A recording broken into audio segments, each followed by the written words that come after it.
Buenos días, hermanos. Muy bienvenidos a la casa del Señor. Hace una semana la Junta de Andalucía sacó una nueva normativa que me imagino que todos conocéis muy bien, teniendo que obligatoriamente ponernos las mascarillas cuando salgamos a la calle, independientemente de si hay o no distancia de seguridad, independientemente de si hay aglomeraciones, independientemente de si estoy pegado o no a una persona. Obligatoriamente, cuando estamos por la calle, tenemos que llevar nuestra mascarilla puesta. Y yo no sé si a ti te ha pasado que cuando tú vas caminando por la calle y ves a alguien que has visto durante mucho tiempo, llevas mucho tiempo sin ver a esa persona y la persona lleva la mascarilla puesta, te cuesta trabajo identificar a esa persona, te cuesta trabajo, te tienes que quedar mirándola y tienes duda de si es o no es, porque verdaderamente la mascarilla oculta los rasgos de nuestra identidad. Lo mismo pasa con algunas joyerías, por ejemplo. Las joyerías, por ejemplo, tienen una cámara para abrirte la puerta, y con todo esto de la mascarilla, evidentemente, tu identidad se oculta, y ante un robo, la joyería tiene que tener tu identidad clara para poder identificarte en caso de que robes algo. Entonces, ¿qué han propuesto las joyerías? Pues que antes de entrar te tienes que quitar la mascarilla, la cámara te identifica y entonces puedes acceder a ella. Lo mismo ocurre en el gimnasio. Yo sé que muchos de los jóvenes aquí se han apuntado en esta última hora al gimnasio, y cuando tú te apuntas al gimnasio te hacen una foto, pero la foto no te la hacen con la mascarilla puesta. Evidentemente la compañera te dice: por favor, haga usted el foto de quitarse la mascarilla, y entonces te hacen una foto para que tu identidad quede clara, para que todos los rasgos queden grabados en esa foto. ¿Por qué empiezo así, hermanos? Porque pienso que la iglesia, que nosotros llevamos mascarillas espirituales que a veces nos dificultan el saber lo que verdaderamente somos como hijos de Dios. A veces llevamos mascarillas puestas que a la gente de afuera, a la gente que no conoce al Señor, les cuesta trabajo identificarnos como hijos de Dios, porque no tenemos clara nuestra identidad como hijos de Dios. Parece que llevamos unas mascarillas que nos ocultan verdaderamente, y las personas no son capaces de distinguirnos por lo que somos. La iglesia no tiene una identidad clara. Parece que es como si nos hiciéramos un selfie, ¿verdad? Pero nos hiciéramos el selfie con la mascarilla puesta o moviendo la cámara. ¿Y qué pasa si muevo la cámara haciendo un selfie? Que las fotos salen borrosas. Veo a la iglesia así, echándose un selfie con la mascarilla puesta, o temblándole el pulso y saliendo una foto borrosa. Cuando vamos a un psicólogo, cuando vamos a un experto en esta sociedad y le comentamos que tenemos problemas de autoestima, problemas de personalidad, que tenemos problemas de identidad, el psicólogo o el experto nos va a decir que tenemos que indagar más adentro de nosotros, que tenemos que conocernos más, que tenemos que experimentar dentro de nosotros mismos para saber verdaderamente quiénes somos, para saber nuestros gustos. Y la pena es que esa filosofía del mundo se ha metido dentro de nuestras iglesias. Y mi pregunta es: ¿cómo puede un creyente conocerse a sí mismo? ¿Cómo puede un creyente saber la identidad que tiene en Cristo? La respuesta es sencilla, pero al mismo tiempo compleja. Cuanto más conozcamos a nuestro Dios, más conoceremos nuestra identidad. Cuanto más conozcamos a nuestro Creador, más nos conoceremos a nosotros mismos. Cuanto más conozcamos sus atributos, sus cualidades, su forma de ser, cuanto más relación tengamos con nuestro Creador, más nos conoceremos a nosotros mismos. No sé si recuerdas, pero en marzo, mucho antes del famoso confinamiento, estuvimos hablando de los yo soy de Jesús. Y más concretamente estuvimos hablando de yo soy el pan de vida. Para refrescar un poquito la memoria, Jesús y Juan recurren a los yo soy debido a Éxodo 2, En Éxodo 3, Dios se le presenta a Moisés en una zarza. Y la zarza tenía de especial que no se consumía.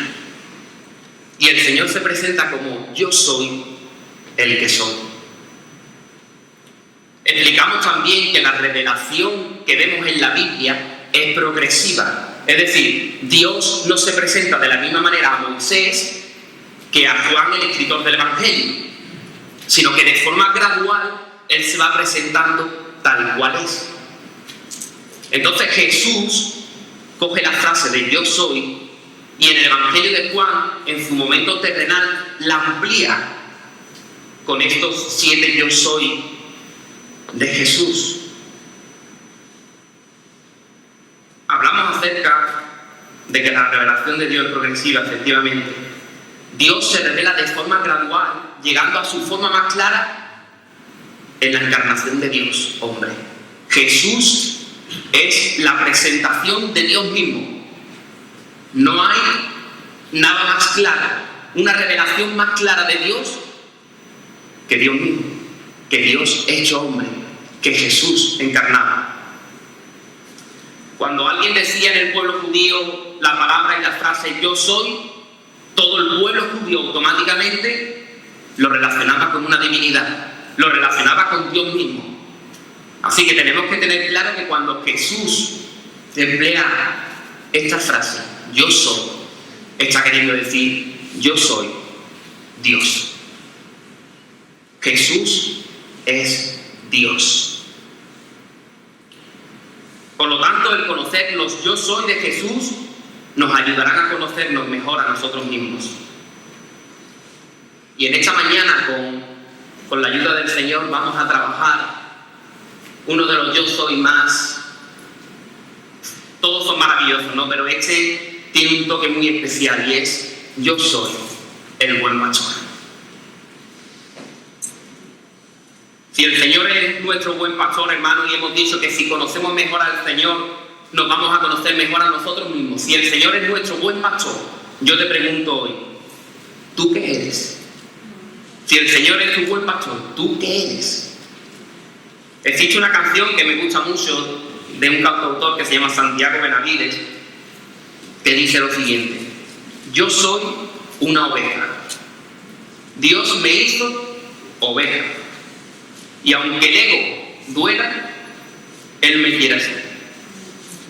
Vamos a ser sinceros, hermanos, cuando éramos niños, jugábamos a veces a ser diferentes animales, ¿verdad? Yo no sé si usted había jugado. Y yo creo que ninguno de los que estamos aquí hemos imaginado nunca ser una oveja. Hemos imaginado ser leones, hemos imaginado ser elefantes, hemos imaginado ser animales corpulentos, fuertes, con habilidades extraordinarias. Pero la oveja no tiene nada extraordinario, hermano. La oveja es un animal ordinario, normal, corriente. Todo israelita sabía que una oveja era un animal indefenso, era un animal que no se podía defender por sí solo. Todo israelita sabía que una oveja se extraviaba con facilidad, no sabía dirigirse por buenos pastos, no sabía a dónde tenía que ir. Todo israelita sabía que una oveja era un animal dependiente. Dependía del pastor para sobrevivir. Y todo israelita sabía que una oveja sin su pastor era una presa fácil para sus depredadores. Tú no eres un león, hermano, tú no eres un elefante, tú no eres un leopardo, tú eres una oveja. Tú no eres autosuficiente, hermano. Tú eres totalmente dependiente del buen pastor. Porque tú y yo, sin el buen pastor, estamos perdidos. Estamos perdidos. ¿Eres tú dependiente del pastor, hermano?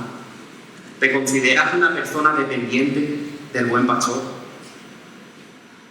Antes de entrar en el pasaje, permíteme que pueda un poco contextualizarte en el momento en el que Jesús dijo esta declaración tan hermosa y tan preciosa.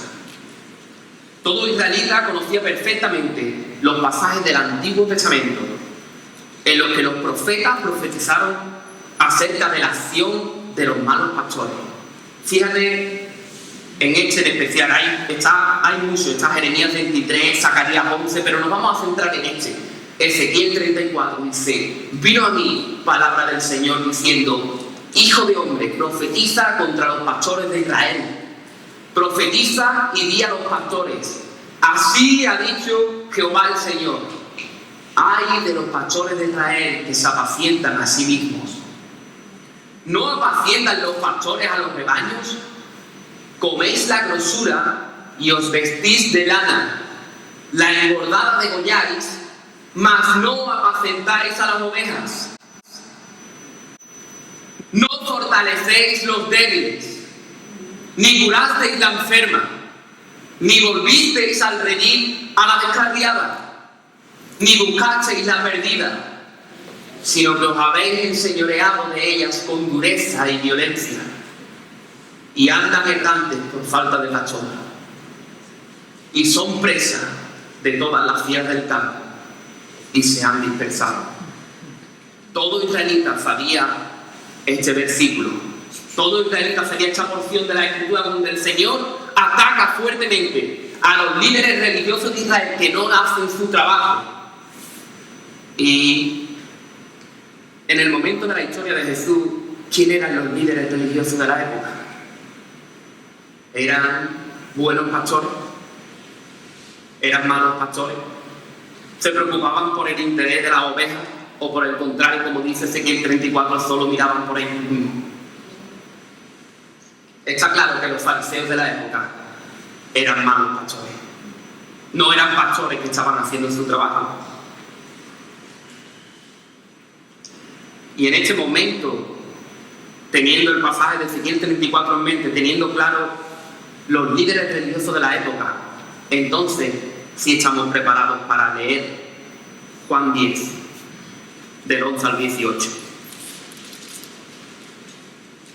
Juan 10, del 11 al 18.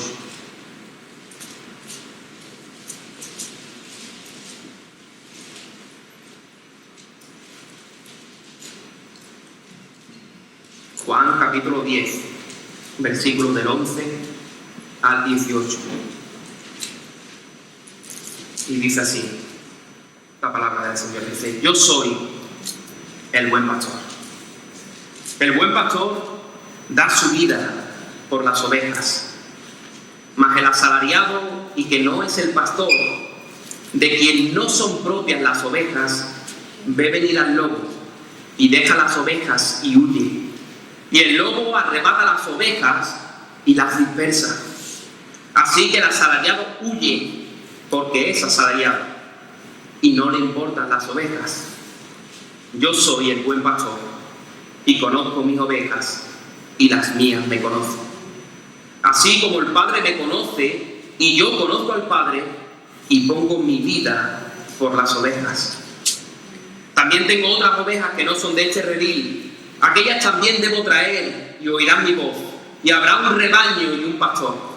Por eso me ama el Padre, porque yo pongo mi vida para volverla a tomar. Nadie me la quita, sino que yo de mí mismo la pongo. Tengo poder para ponerla y tengo poder para volverla a tomar.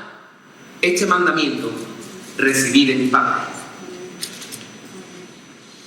Presta atención por un momento en la declaración de yo soy el buen pastor. Cuando acudimos al griego, la palabra buen es kalos. El verbo en griego es kalos. Y kalos significa mucho más que bueno. Es un significado más profundo. Es excelente. Es lo máximo. Entonces el Señor está queriendo decir: yo soy el excelente pastor.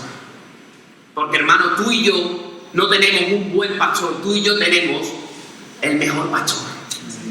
Tú y yo tenemos al pastor excelente. No podemos tener mejor pastor. Jesús es el pastor auténtico y perfecto. Porque evidentemente en Israel había buenos pastores. Había pastores que arriesgarían su vida por las ovejas. Claro que sí, que la habría. Pero el Señor no es un buen pastor corriente. El Señor es el excelente pastor, el único y perfecto pastor. El Señor quiere hacer una diferencia entre los pastores buenos y Él, que es el excelente. En esta mañana vamos a trabajar cuatro acciones que vamos a ver en el pasaje que confirman el carácter excelente de nuestro pastor. El carácter excelente de nuestro pastor. Y el primer punto que vamos a ver es: el buen pastor da su vida por las ovejas. El que un pastor palestino o israelita diera su vida por las ovejas no era corriente, hermano. Era algo inusual. Un pastor bueno y fiel era capaz de poner su vida en juego por las ovejas. En 1 Samuel 17:34, el rey David dice que se enfrentó ¿a qué? A leones, a osos. Ponía su vida en riesgo, pero no daba su vida. Él intentaba sobrevivir al ataque del oso, al ataque del león, al ataque de la fiera que viniera en ese momento. Pero un buen pastor arriesga su vida, pero no da su vida. Era una característica distintiva y única del pastor excelente. Jesús, el pastor excelente, fue mucho más allá de estar dispuesto a arriesgar su vida. En realidad, su vida dio por las ovejas, por nosotros, hermanos. La expresión dar su vida nos habla específicamente de la sustitución, que es uno de los puntos doctrinales que existen de la cruz. ¿Qué es la sustitución? Me podrás preguntar si quieres. La sustitución, como su buen nombre indica, es un cambio de posición. Es decir, Jesús te cambió la posición a ti y se puso en tu lugar.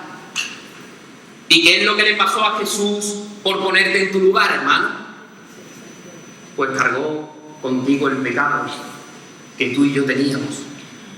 Y no solo el pecado, sino las consecuencias del pecado, la paga del pecado, la muerte que tú y yo merecíamos, esa distancia insalvable que existía entre Dios y el hombre, fue cargada por Jesús en la cruz.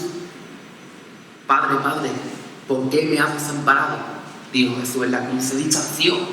Esa distancia es la que tú y yo merecíamos. Pero lo bueno es que el Señor no solo nos quita el castigo, sino que nos da el premio que Él merecía. Él nos pone en su lugar y nosotros ahora vivimos por los méritos de Cristo, hermano. Tú y yo podemos tener una relación con Dios porque estamos en Cristo. Porque cuando Dios nos ve a nosotros, nos ve en Cristo. Y por eso podemos tener una relación cercana e íntima con el Señor.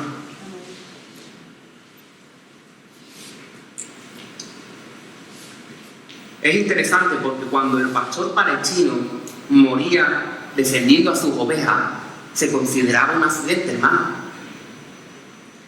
El propósito de cualquier pastor corriente no era morir por sus ovejas, era vivir para cuidar a sus ovejas.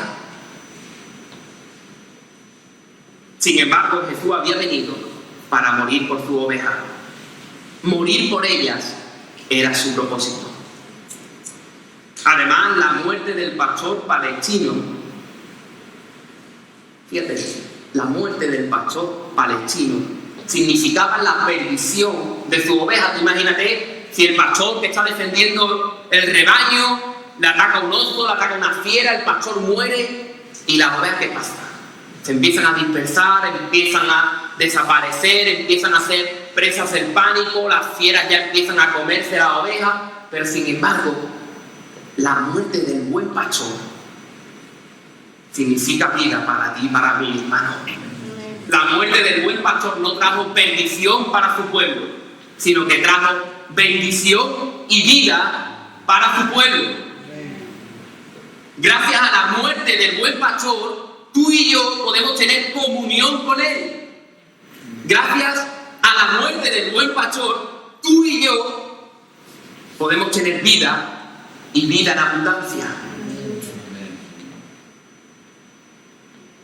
La muerte del buen pastor significa vida para su oveja. Y vemos que a continuación de esta maravillosa declaración de yo soy el buen pastor, Jesús compara el buen pastor con el asalariado. El asalariado es una persona a la que se le paga para que tenga cuidado del rebaño. Es una persona que cobra por un servicio. El asalariado simboliza a los líderes religiosos judíos y a los malos pastores. Cuando hablamos de un asalariado, se está refiriendo a una persona que no es el dueño. El asalariado no es el dueño de las ovejas. Habla de un hombre a quien le interesa más la cantidad de dinero que va a percibir por el trabajo que el propio trabajo en sí. Me imagino que si ese asalariado no tendría un buen sueldo, a lo mejor se busca otro trabajo. Porque ese asalariado no ama lo que hace, sino que ama el dinero y es por lo que lo hace. Y claro, este asalariado dice que si ve venir al lobo, ¿tú crees que este asalariado va a poner su vida en juego? ¿Se va a arriesgar por las ovejas? ¿Se va a arriesgar por 20 o 30 euros que ganaría en el día? Dice que el asalariado sale corriendo porque no es el dueño de la oveja. No le duelen las ovejas, no le duele el rebaño, sale corriendo. Me imagino que había tantos asalariados que saldrían corriendo frente a los lobos, que la Misná es como el código civil de aquí, donde las leyes se registran, ¿de acuerdo? Pues los judíos tienen lo que se denomina la Misná, y ahí se recogen una serie de normas. Y en una de las normas está la del asalariado y la oveja. Y la norma dice lo siguiente: si un asalariado está con su oveja y viene un lobo, el asalariado tiene la obligación de responder frente a lo que le pasa a la oveja. Tiene que hacerle frente a ese lobo. Tiene que hacerle frente a esa fiera. Pero dice, si vienen dos fieras, si vienen dos lobos, si vienen dos osos, si vienen lo que sea, tiene el derecho de poder salir corriendo si son dos. ¿Por qué? Porque la vida del asalariado valía más que la oveja. Porque valía más. Entonces el asalariado, si venían dos fieras, no debía responder por el daño causado. Pero le damos gracias al Señor que nosotros no tenemos a un asalariado. Nosotros tenemos al pastor excelente que da su vida por la oveja de forma incondicional. Ya puede que vengan dos fieras, tres fieras, cuatro fieras, el buen pastor da su vida por la oveja. La vida del Hijo, la vida del buen pastor, no solo se da para salvar a las ovejas del lobo, sino para dar la vida eterna. El Señor no solo murió en la cruz para evitar tu castigo y mi castigo, sino que el Señor murió por ti y por mí para darnos vida. El Señor no murió por ti y por mí para librarnos solamente del infierno, hermano. El Señor murió en la cruz por ti y por mí para darnos vida y vida eterna y vida en abundancia. Para eso vino el Señor. El segundo punto, el segundo carácter, la segunda característica distintiva del pastor excelente es que el buen pastor quiere tener una relación contigo. En los versículos 14 y 15 encontramos derivados del verbo conocer. Pueden encontrar 4 o 5. Quiero que tengamos una cosa clara. En los versículos 14 y 15, cuando Jesús compara la relación que tiene el buen pastor con nosotros y la compara con la relación que tiene el Hijo con el Padre, no quiere decir que la relación que tengamos nosotros con Jesús es la misma que tiene Jesús con el Padre. Esto es imposible. No, Jesús no está pretendiendo comparar las dos relaciones. Jesús está queriendo decir que nuestra relación con Jesús es el reflejo, es la antesala para poder nosotros entender la relación perfecta, íntima, eterna que tiene el Hijo para con el Padre. Cuando nos detenemos en la palabra conocer de estos dos versículos, porque tanto en el 14 como en el 15 van apareciendo de manera consecutiva los verbos conocer. Pero el término conocer puede tener dos significados. Yo puedo, por ejemplo, tener un conocimiento teórico de algo, pero no tener un conocimiento experimental ni haberlo vivido. Hay dos conocimientos, uno experimental y otro teórico. Te voy a poner un ejemplo y seguro que con el ejemplo lo vas a entender.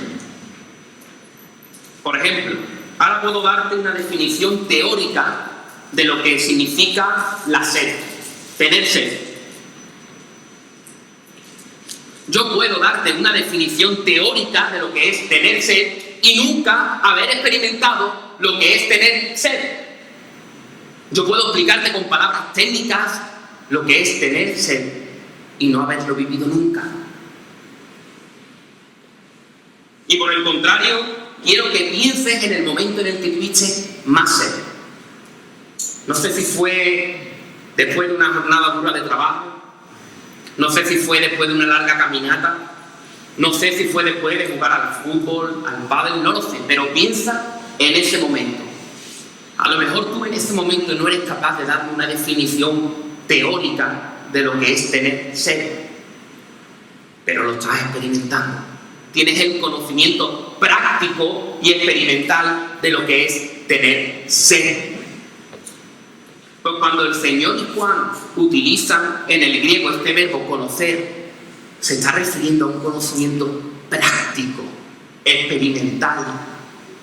No se está refiriendo a un conocimiento, a un teórico, sino experimental, práctico.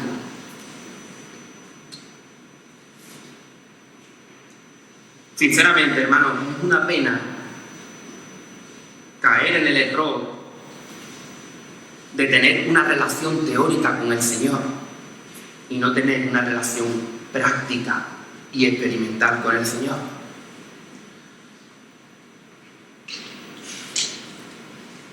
Por ejemplo, yo puedo explicarte de manera teórica y con palabras teológicas lo que es el amor de Dios y no haberlo experimentado nunca.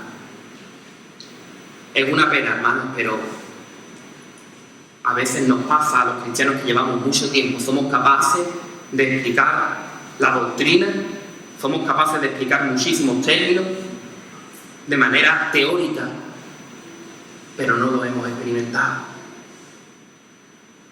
Esto no significa que el aspecto teológico, que el aspecto teórico no sea importante. Claro que debemos de estudiar la palabra.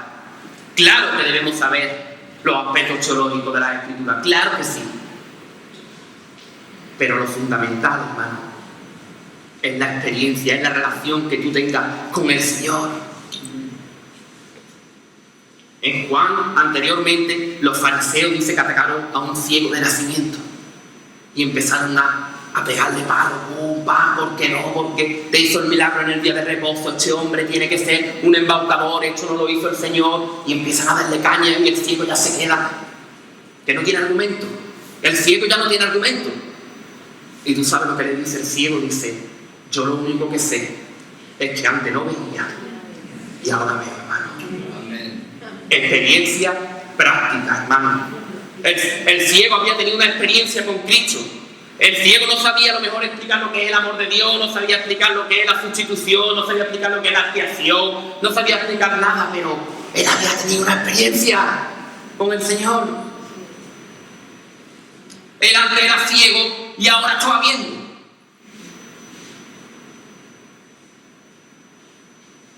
El Señor no quiere palabras técnicas, el Señor quiere tener una relación contigo y conmigo. Amén. Una relación íntima y personal, no solo los domingos, no solo cuando venimos aquí a la iglesia, sino todos los días. Todos los días.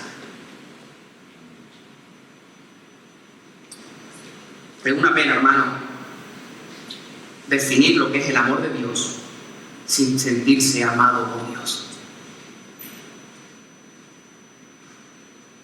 Jesús no quiere una relación teórica o religión.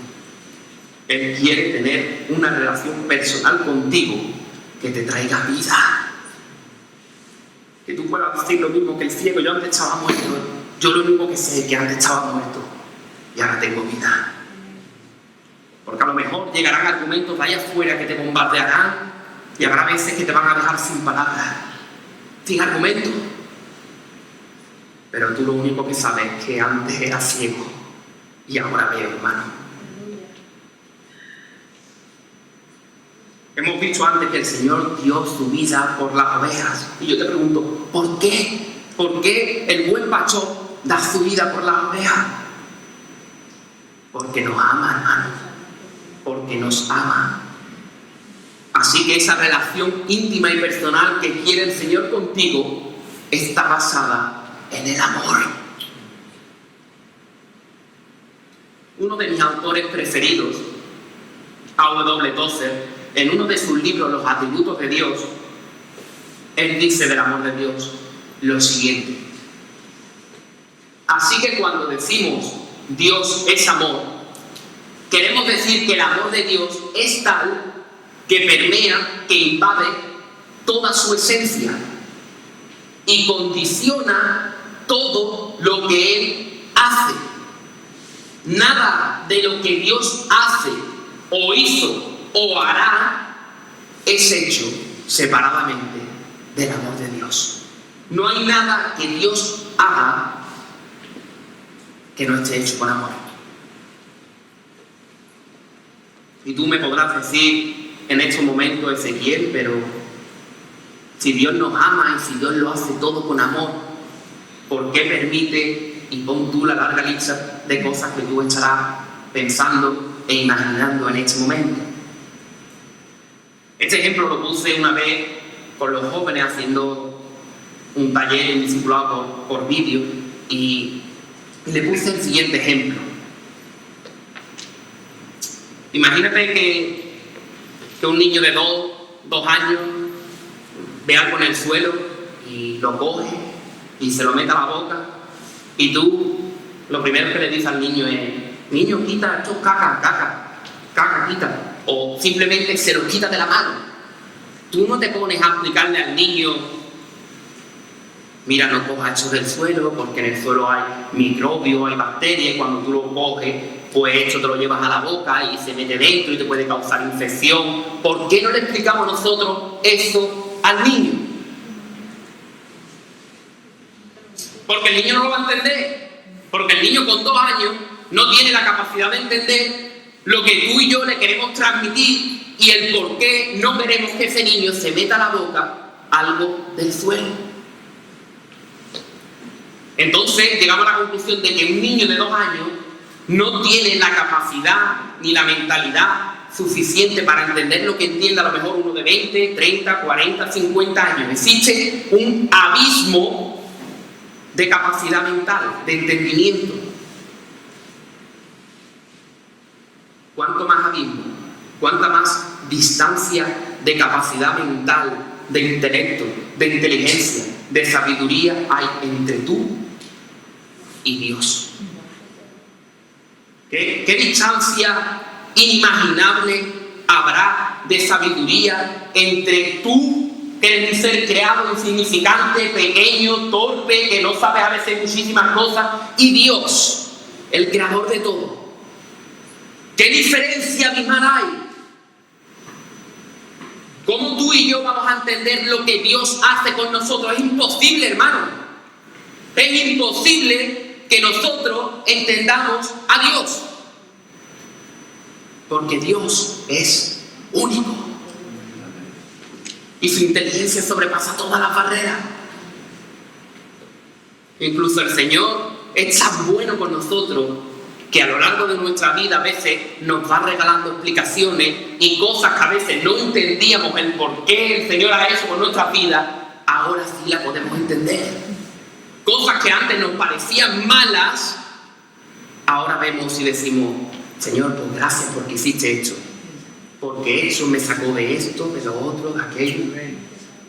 Hay cosas que el Señor nos regala, pero hay otras cosas que no las vamos a entender nunca. Pero tenemos que confiar, hermano, tenemos que tener la certeza de que todo lo que Dios hace, lo hace con amor. Y lo hace porque te ama, aunque no lo entiendas, aunque no tengas una explicación. Pero Él es amor. Yo no sé si alguna vez te ha pasado cuando un niño, por ejemplo, se ha caído en tierra, ¿no? y está lleno de magrulladuras, y tú lo primero que haces, ¿qué es? Echarle agua fina de limpiarle la herida, ¿verdad?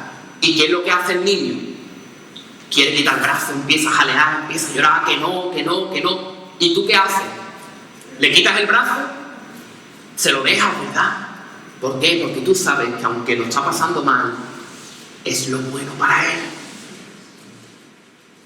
Muchas veces nosotros somos ese niño y ese Padre de Dios con nosotros.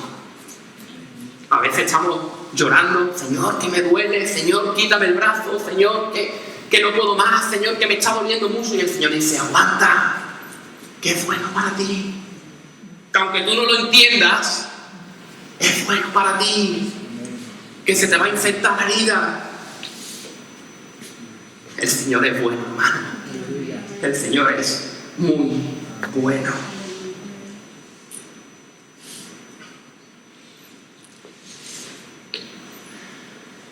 El siguiente punto: el buen pastor es poderoso para vencer a la muerte.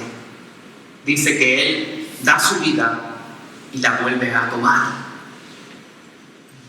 Tenemos que tener una cosa clara: la muerte del Señor no ocurre porque le pasaron una desgracia, porque sus enemigos sean muy poderosos. A Jesús nadie le quita la vida, hermano. Es Él quien la da, y lo hace de forma voluntaria. La resurrección de Jesús es fundamental para nuestra salvación y para nuestra vida cristiana. Si no hubiera resucitado, la posición que estamos viendo en Filipenses en Cristo no sería posible. ¿Cómo voy a estar yo en Cristo si Cristo está muerto?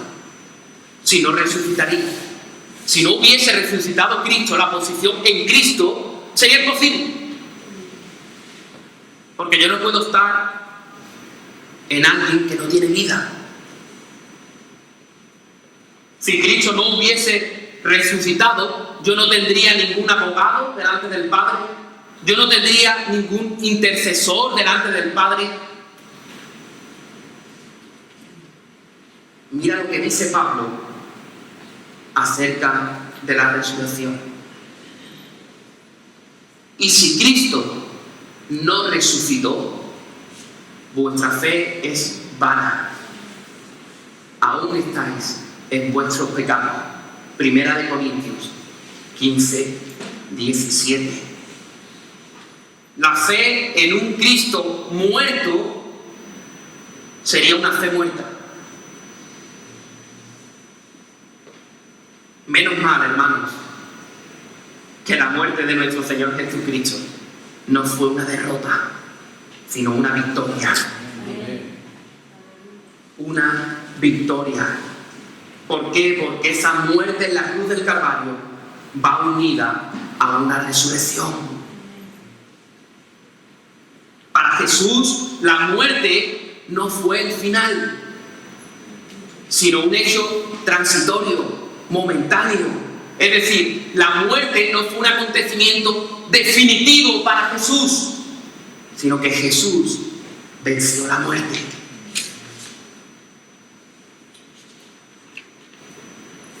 Y esto es una gran noticia, hermano, porque tenemos a un Dios que está vivo.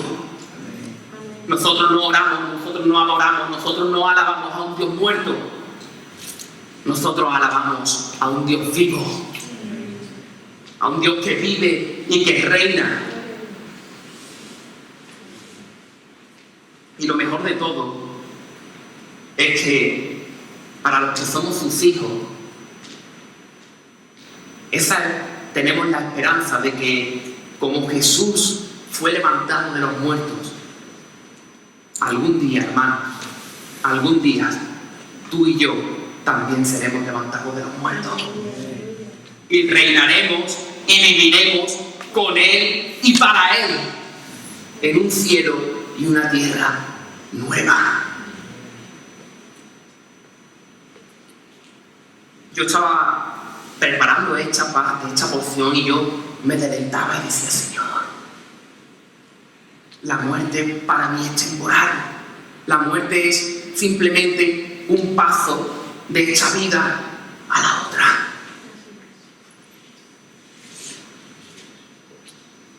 La muerte para mí no es definitiva. No se va a acabar mi existencia. Sino que para mí la muerte es el principio de algo maravilloso. Es el principio de algo que no puedo describir con palabras.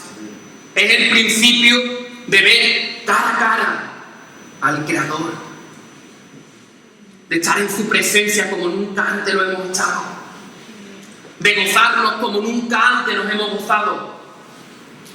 Y a veces nosotros nos agarramos tanto a esta vida, nos aferramos tanto a esta vida y no sabemos que lo que nos espera, el gozo y la vida que nos espera, es inigualablemente mejor que la que tenemos aquí.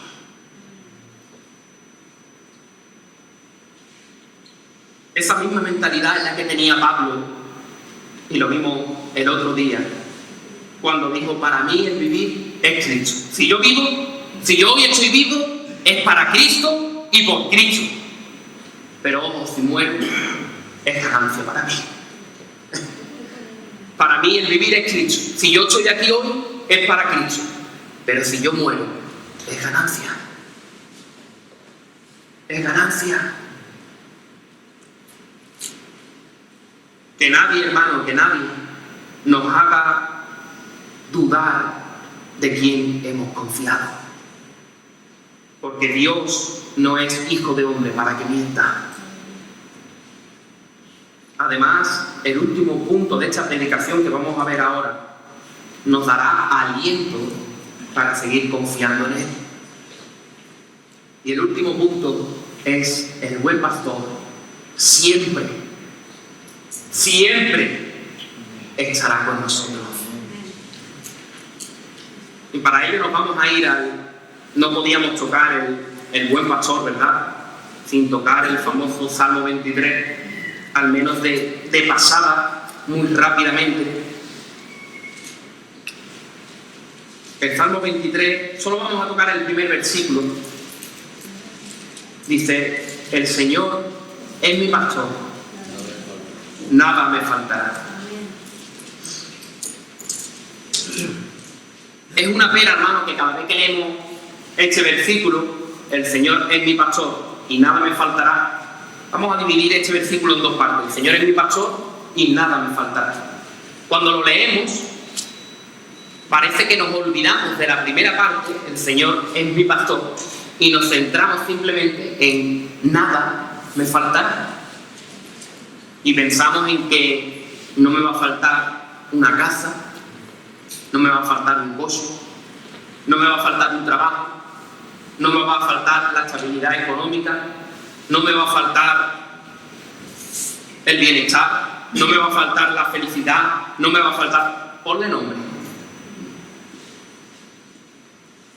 Esta lectura e interpretación de este primer versículo del Salmo 23 es completamente errónea.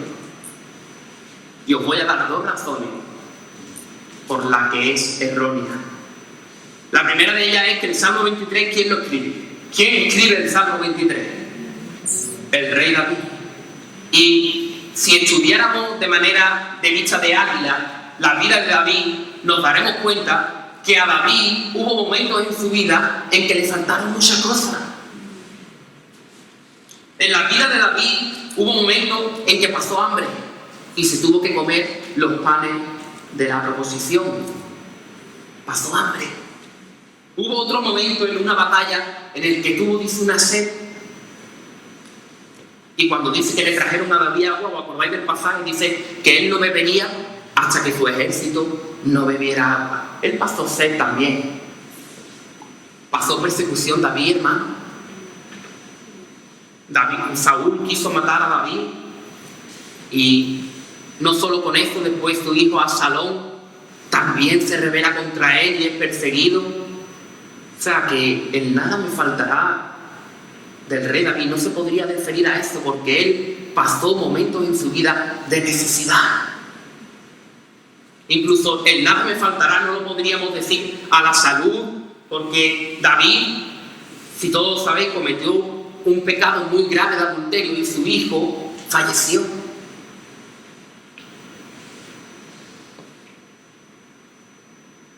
David pasó necesidad. Y la segunda razón, y esto es algo un poco más complejo, pero vamos a intentar resolverlo, es que el Salmo 23 se escribe en hebreo. Y el hebreo, vamos a verlo, a ver si con el láser. Este es el Salmo 23 en hebreo, ¿de acuerdo? Entonces, vámonos a la segunda línea. Y este término, estas dos partículas que estoy señalando, ¿vale? Es lo que traducido es nada, ¿vale? Este de aquí. Pero claro, cuando tú estudias esa partícula al final es la partícula más simple de negación. Y para nosotros en español, ¿cuál es la partícula más simple cuando queremos negar algo? No. Perfecto.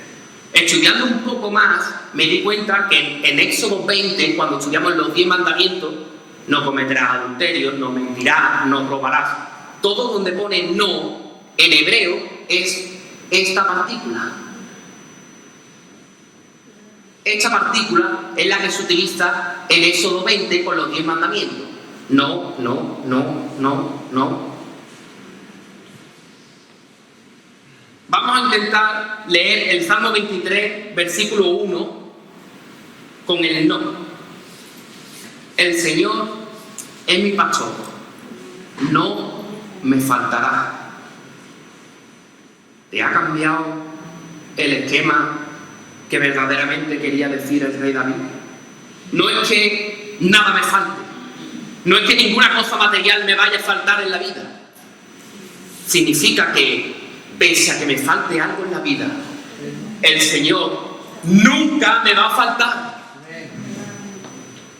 El Señor es mi pastor, no me faltará. David está hablando de la fidelidad de Dios, que pese a todas las circunstancias adversas que le puedan venir a Él y que nos puedan venir a nosotros, el Señor siempre será nuestro pastor. El Señor siempre estará con nosotros. El Señor es mi pastor pese a la enfermedad, pese al paro, pese a la inestabilidad. El Señor es mi pastor y nunca, nunca me va a faltar. Creo que este Salmo 23, versículo 1, es un mensaje ideal para la iglesia del Señor en estos momentos. Llevamos muchos años acomodados, llevamos muchos años viviendo muy seguros, sintiéndonos con seguridad. El tiempo fluye y nosotros nos encontramos bien, seguros, tranquilos. Sin embargo, esta pandemia nos ha sacudido a todos. Y ahora estamos un poco más inseguros, intranquilos, de lo que estábamos hace 7, 8 meses. Sin embargo, te quiero decir una cosa. el Señor siempre estará con nosotros. Amén. Te digo una cosa, iglesia, yo no sé esta pandemia cómo va a evolucionar, yo no sé esta pandemia cómo va a ir, si van a encontrar la vacuna pronto, si no, no sé si nos vamos a tener que volver a encerrar, no lo sé. Pero lo único que sé es que el buen pastor no nos va a faltar. Que el buen pastor siempre va a estar con nosotros. El Señor es mi pastor, no me faltará. Mientras que suben los hermanos de la alabanza y para ir terminando, cuando un creyente medita en estas cualidades, en estas características del pastor excelente, lo único que podemos hacer es humillarnos delante del Señor y adorar. Es lo único que podemos hacer. Un escritor que me gusta mucho, llamado C.S. Lewis, a lo mejor el nombre no te suena, pero seguro que cuando te hablo de las Crónicas de Narnia, ya sí te suena un poquito más, ¿verdad? Pues el escritor de las Crónicas de Narnia es C.S. Lewis. Y él era creyente, era cristiano. Y él escribe un comentario de los Salmos. Y él era una persona que pensaba mucho, que le daba mucha vuelta al coco. Y él decía lo siguiente, dice, él no entendía mucho de los Salmos.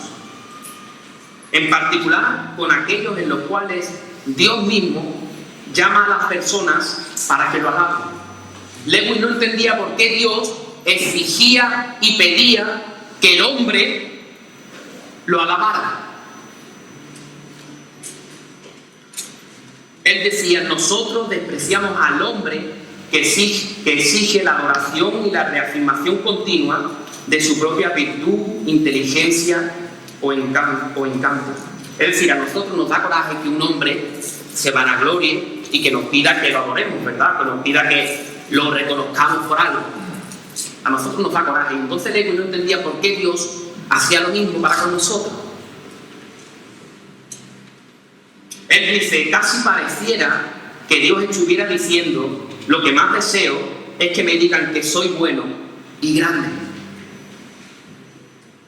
Este hombre, como te he dicho, piensa mucho y dice que con el paso del tiempo comienza a reflexionar y él se hace la siguiente pregunta: ¿qué queremos decir, por ejemplo, cuando decimos que un paisaje, una canción, una comida o un libro son dignos de admiración? Queremos decir que las personas deberían admirar estas obras maestras y que si no lo hacen, se perderán o les faltará algo hermoso en la vida. Yo no sé si alguna vez te ha pasado que has comido algo tan rico, que has visto algo tan hermoso, un paisaje, una playa, que te entran ganas de gritarlo a los cuatro vientos y se lo dices a tu amigo: mira, tú tienes que venir a esta playa, tú tienes que ir a este restaurante a comer este plato, y se lo está diciendo porque pareciera que si tu amigo no va a ese restaurante o a esa playa, se está perdiendo algo maravilloso de esta vida. Porque a ti te ha gustado tanto, a ti te ha llenado tanto esta comida, ese paisaje, que tú lo quieres compartir con tu amigo. Y Lewis llega a la conclusión y dice: el Señor quiere que lo adoremos, porque Dios no quiere que nos perdamos lo más hermoso de esta vida. Porque lo más hermoso de esta vida no es una comida, no es un paisaje, no es una playa. Lo más hermoso de esta vida es alabar a Dios.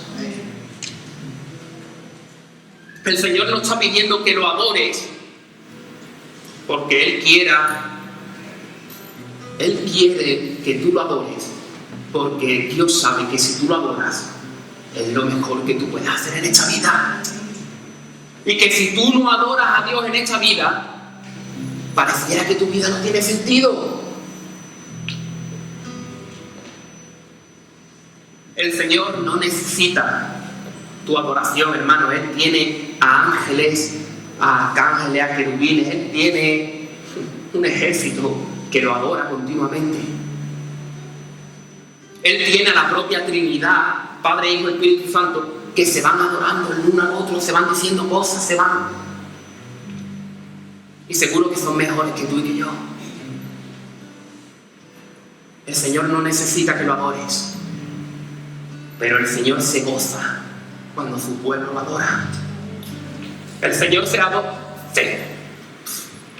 pone contento, se pone feliz cuando ve a su pueblo que lo adora. Y el Señor quiere que lo adoremos porque es lo mejor para nuestra vida.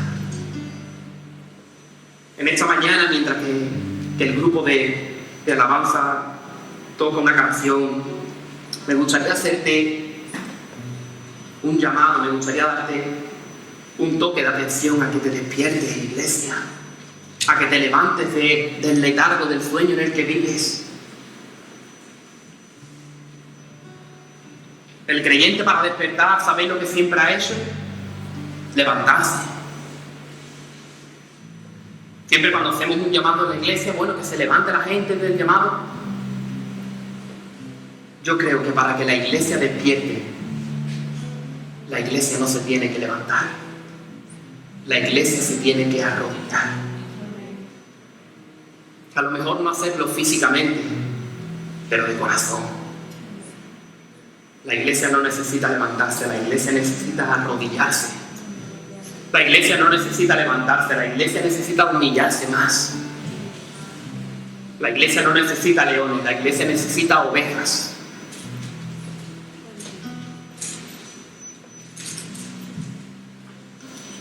Necesitamos arrodillarnos porque no es por nuestras fuerzas, hermanos, es por las fuerzas de Él.